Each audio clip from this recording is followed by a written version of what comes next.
오늘 말씀은 마가복음 9장 30절에서 37절까지 말씀입니다. 함께 읽겠습니다. 그것을 떠나 갈릴리 가운데로 지날새 예수께서 아무에게도 알리고자 아니하시니 이는 제자들을 가르치시며 또 인자가 사람들의 손에 넘기어 죽임을 당하고 죽은 지 3일 만에 살아나리라는 것을 말씀하시는 연고더라. 그러나 제자들은 이 말씀을 깨닫지도 묻기도 무서워하더라. 가버나움에 이르러 집에 계실새 제자들에게 물으시되 너희가 노중에서 서로 토론한 것이 무엇이냐 하시니 저희가 잠잠하니 이는 노중에서 서로 누가 크냐 하고 쟁론하였음이라. 예수께서 앉으사 12제자를 불러서 이르시되 아무든지 첫째가 되고자 하면 무사람의 끝이 되며 무사람을 섬기는 자가 되어야 하리라 하시고 어린아이 하나를 데려다가 그들 가운데 세우시고 앉으시며 제자들에게 이르시되 누구든지 내 이름으로 이런 어린아이 하나를 영접하면 곧 나를 영접하며 누구든지 나를 영접하면 나를 영접함이 아니요 나를 보내신 이를 영접함이라. 아멘.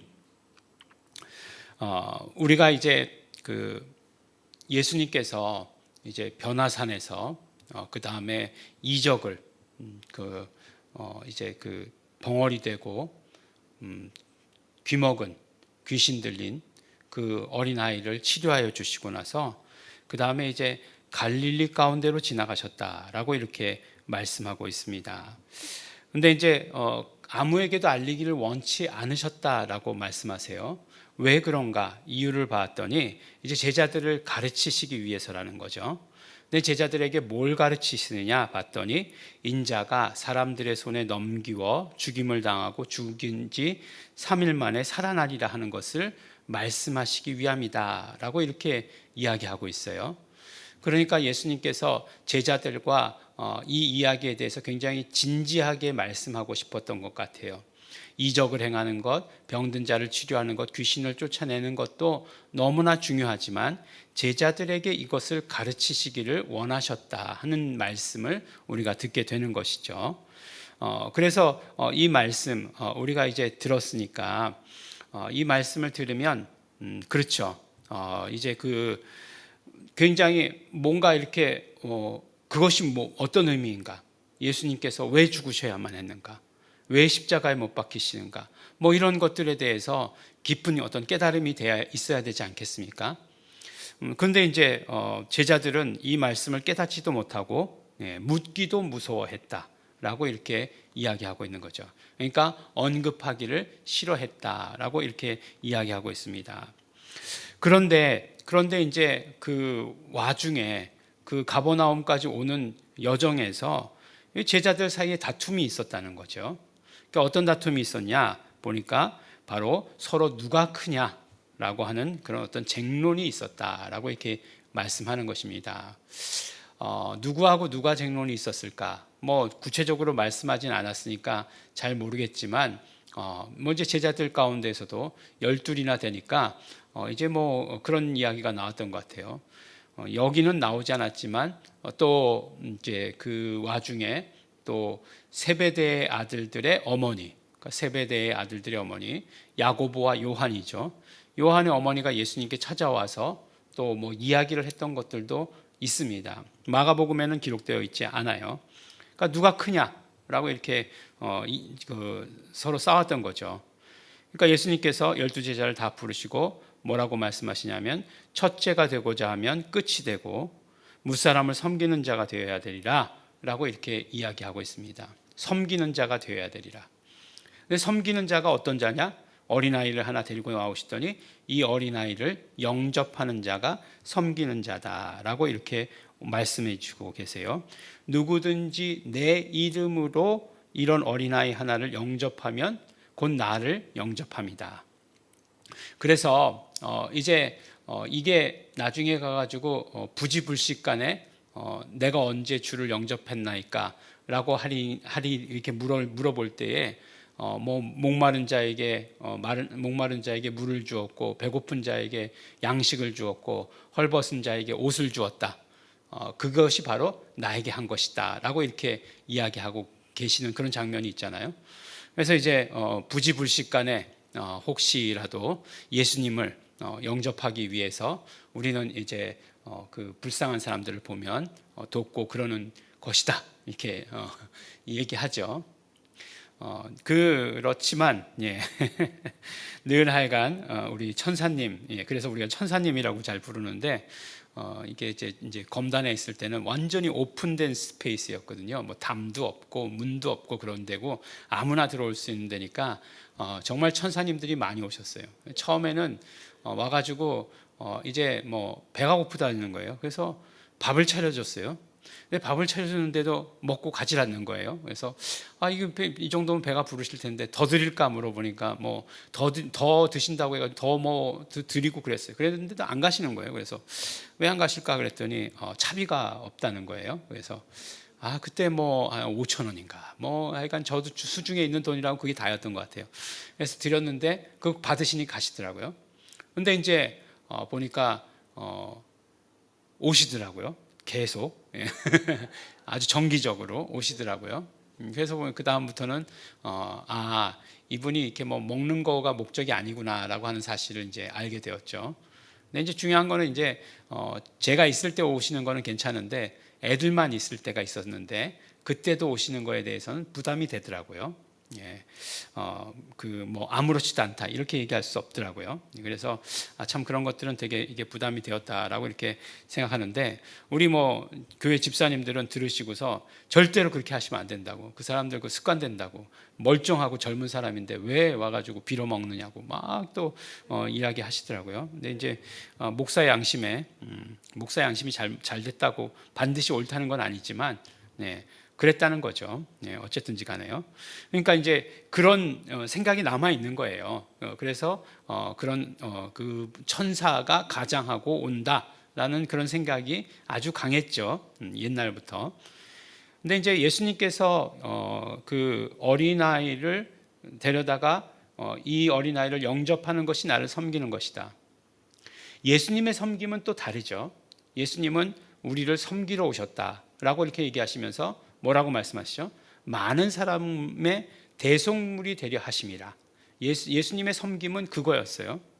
그러니까 뭐 섬김의 모범이 되신 예수님을 따라서라고 말하는 거는 사실은 안 되는 거예요. 예수님의 섬김과 우리의 섬김은 달라요.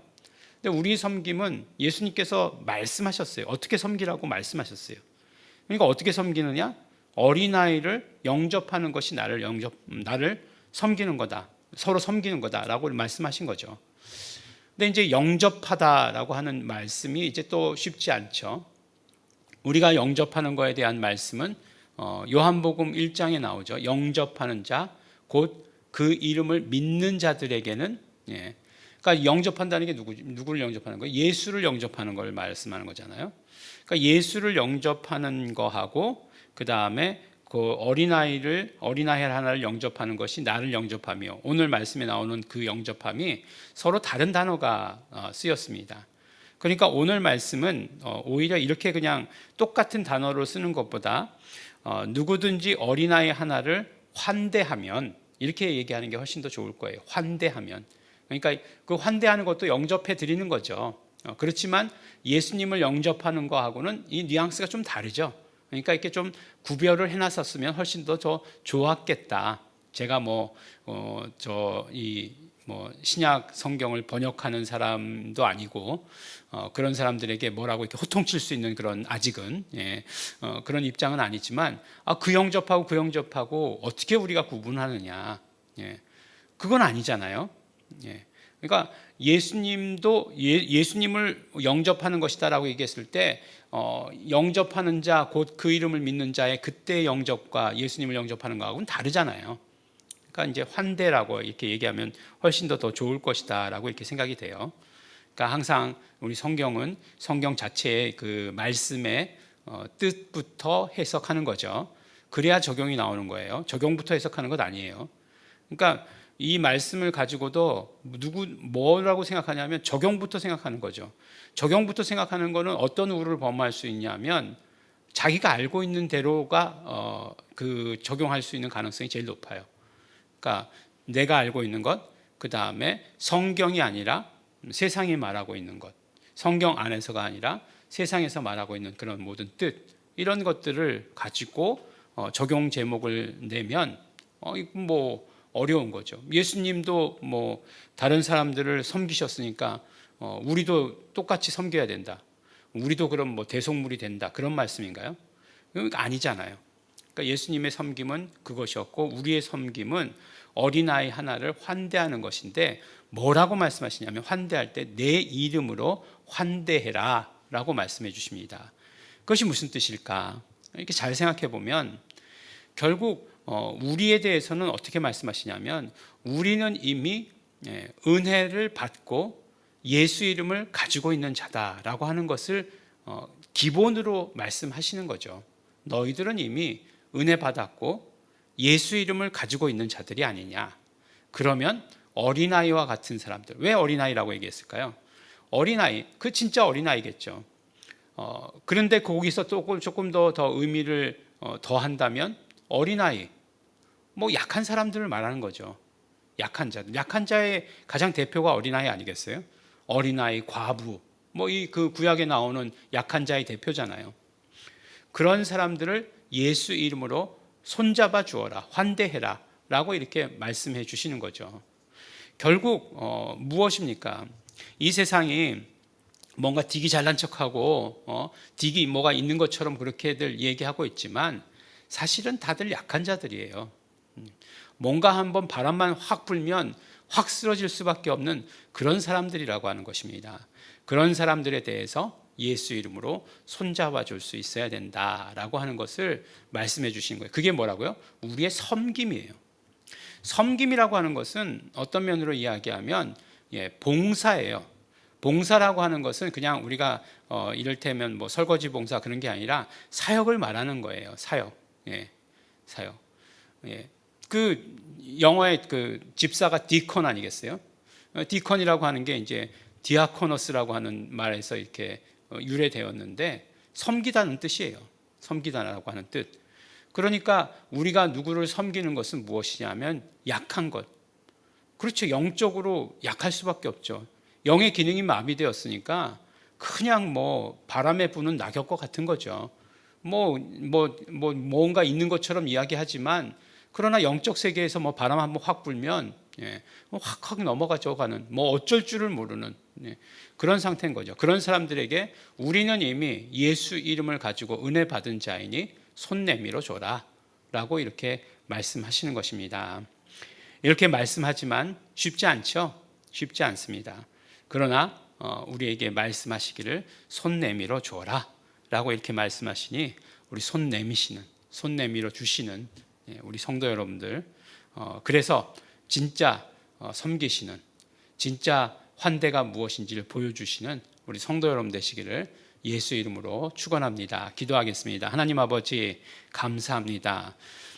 하나님 아버지의 뜻, 하나님 아버지의 모든 섭리가 모든 민족에게 있는 것을 우리가 알고 있습니다. 하나님 아버지 모든 민족으로 모든 자들이 예수 이름 앞에 무릎 꿇을 때까지 우리가 그 일에 쓰임받게 하여 주시옵소서. 우리를 사용하여 주시옵소서. 예수님 이름으로 기도드렸습니다. 아멘. 그러므로 우리가 예수 이름으로 손잡아 줄 수 있는 것, 우리에게 풍성함이 있어야 되고 우리의 영의 충만함이 차고 넘쳐야 됩니다. 예수로 충만하고 예수 이름으로 충만할 때 비로소 우리는 그런 존재가 됩니다. 성령님 충만히 임재하여 주시옵소서. 우리가 예수 이름으로 어린아이들 손잡아 줄 수 있는, 약한 자들 손잡아 줄 수 있는 자 되기를 소원합니다. 성령님 충만히 임재하시옵소서. 통성으로 기도하시겠습니다.